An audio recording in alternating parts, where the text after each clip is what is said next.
नमस्कार दोस्तों, मेरा नाम नीतीश और आपका स्वागत है नीतीश सिंह की और नई वीडियो में। तो आज हमारे साथ है सारंग, जिन्होंने एमएसटी सीईटी में 99.5% स्कोर किया था और ये वीजीटीआई आईटी ब्रांच से हैं। तो ये आज आपको बताएंगे कि एमएसटी सीईटी एग्ज़ाम के लिए आपको कैसे प्रिपेयर करना चाहिए और अपनी जर्नी शेयर करेंगे। तो सारंग, आप अपना छोटा सा इंट्रो दीजिए।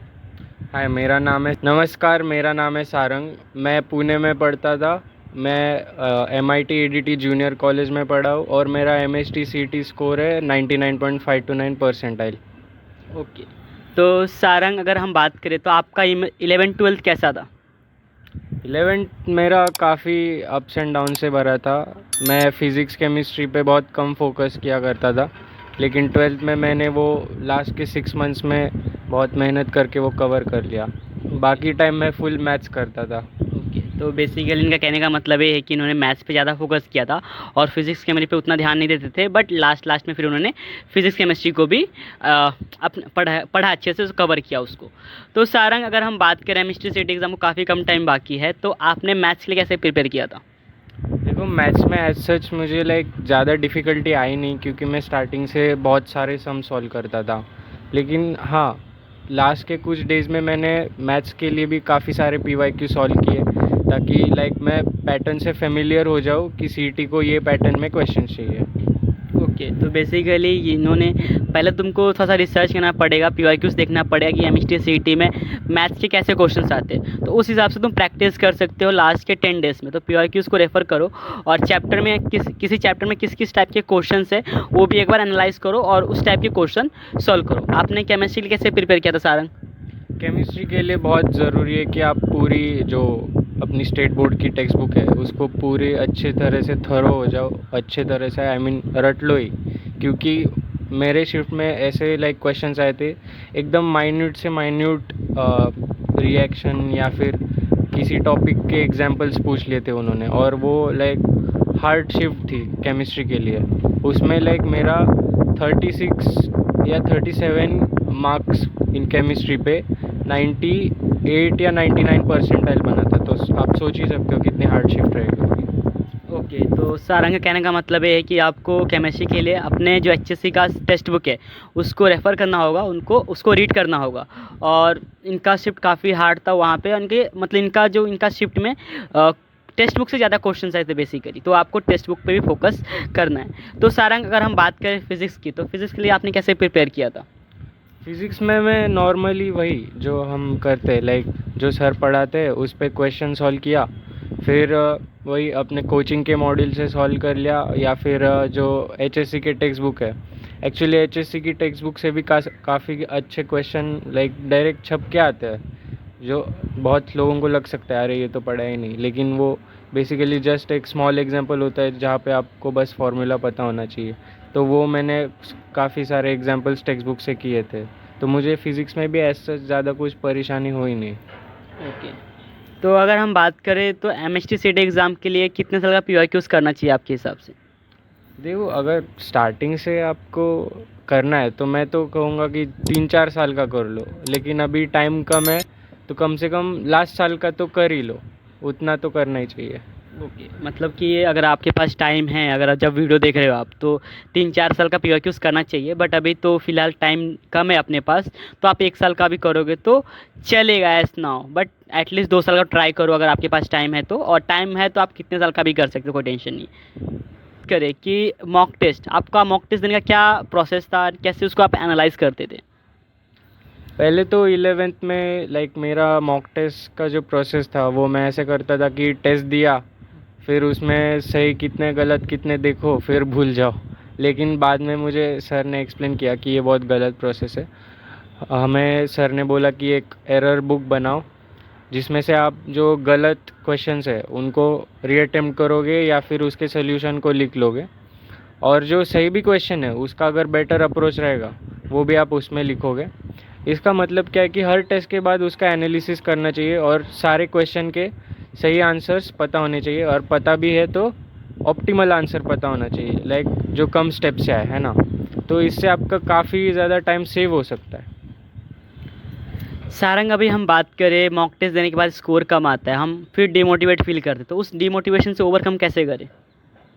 देखो डीमोटिवेशन तो लाइक स्टार्टिंग में हो ही सकता है, क्योंकि स्टार्टिंग में हो सकता है 3-4 टेस्ट एकदम आपके अच्छे मार्क्स ना आए, क्योंकि आप जो वो पैटर्न से इतना लाइक थोरो नहीं होते हो सीईटी के।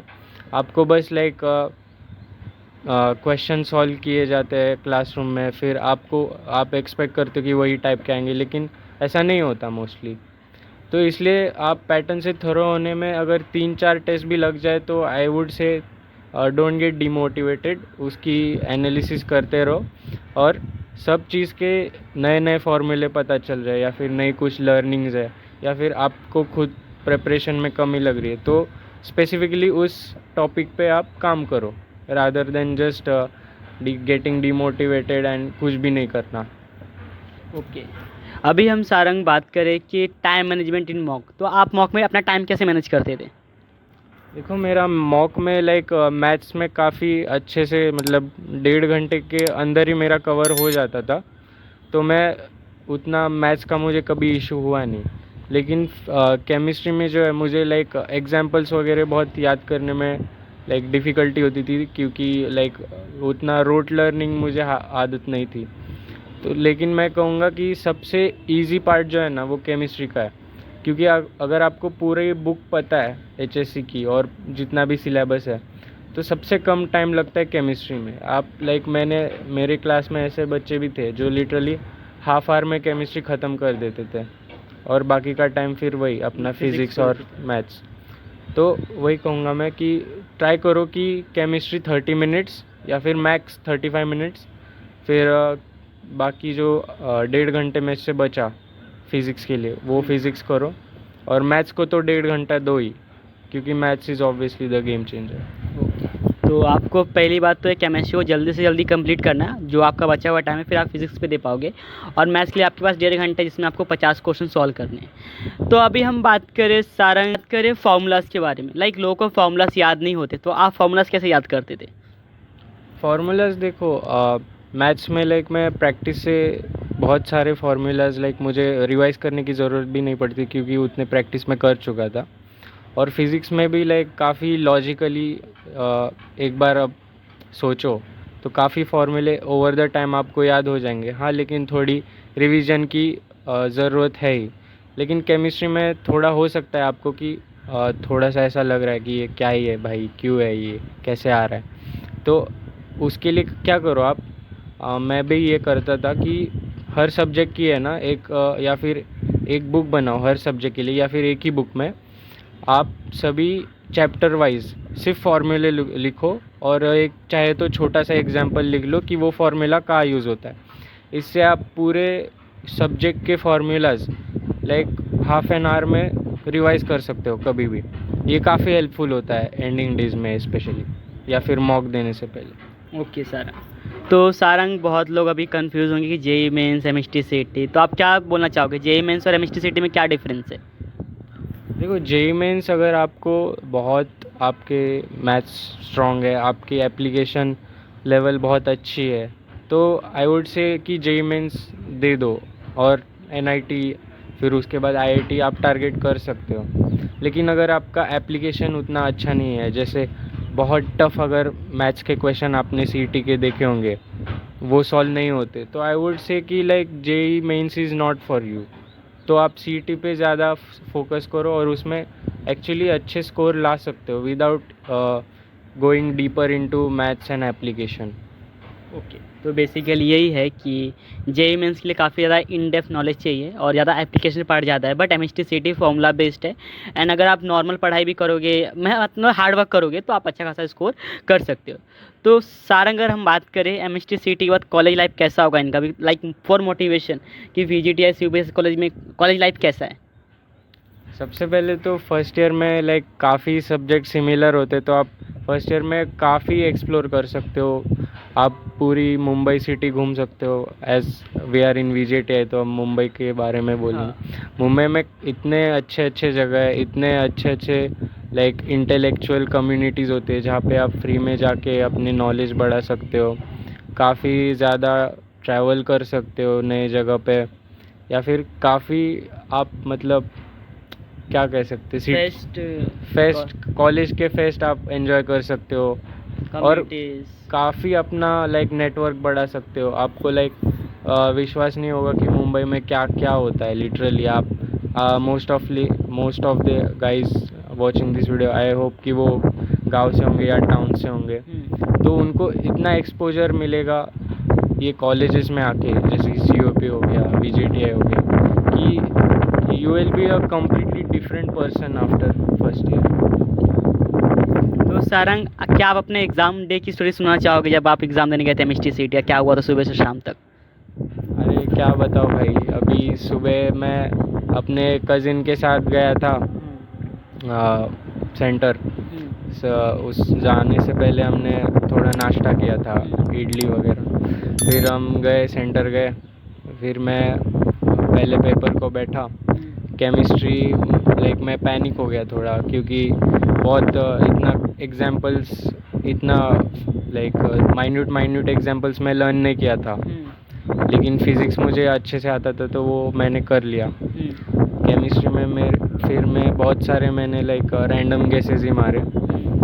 फिर मैथ्स की बारी आई तो मैथ्स में मुझे अच्छा, मैथ्स टफ आया था, लेकिन हाँ मैंने उतना, मैथ्स भी काफ़ी हार्ड था हमारे शिफ्ट का, लेकिन उतना मैंने सॉल्व कर लिया लाइक जितना मेजॉरिटी लोग नहीं कर पाएंगे। तो उसमें भी मुझे काफ़ी अच्छा परसेंटाइल आ गया मैथ्स में भी। तो यही थी मेरी स्टोरी। हाँ, सुबह सुबह नर्वसनेस तो होती है ना, लाइक अगर आप बहुत ही मतलब गांव के बैकग्राउंड से आ रहे हो, आप देखोगे अरे यार ये सब कोचिंग के बच्चे आ गए, ऐसा कुछ लोग तो लिटरली कोचिंग का शर्ट वगैरह पहन के आते हैं, ये काफ़ी पढ़ के आए होंगे, फिर अपना क्या होगा वगैरह, ऐसे थॉट्स आते हैं। लेकिन आपको ये सब चीज़ें नहीं सोचनी है, आपको बस अपने आप पे भरोसा करना है और पेपर अच्छे से देना है, क्योंकि आपकी पढ़ाई आपको बेनिफिट करेगी, उनकी पढ़ाई उनको बेनिफिट करेगी। उनका आपसे कोई लेना देना ऑब्वियसली नहीं है, तो क्यों ही चिंता करना। तो सारंग, आपको 200 में से कितने मार्क्स थे? 200 में से मुझे टोटल थे आई गेस 147 थे। ओके, तो आप देख सकते हो 147 पे 99.5 परसेंटाइल के आसपास बन जाता है, और मोस्टली इनका सिर्फ मॉडरेट से हार्ड रहा रहेगा आराम। ओके, तो सारंग, इन्होंने अपना टाइम दिया और आपको गाइड किया कि MST सीट एग्जाम के लिए आप कैसे प्रिपेयर कर सकते हो, और इन्होंने अपनी जर्नी भी शेयर की। अगर हम कोई क्वेश्चन मिस कर गए होंगे, आपके अंदर कुछ डाउट हो, क्वेश्चन हो, तो आप कमेंट सेक्शन में पूछ सकते हो, मैं या सारंग आपको रिप्लाई कर देंगे। Thank you Sarang for giving your time to MST CET aspirants. All the best. Thank you guys. Channel को कहते हैं, चैनल को सब्सक्राइब कर देना, एंड कोई भी डाउट हो तो कमेंट कर सकते हो। Thank you.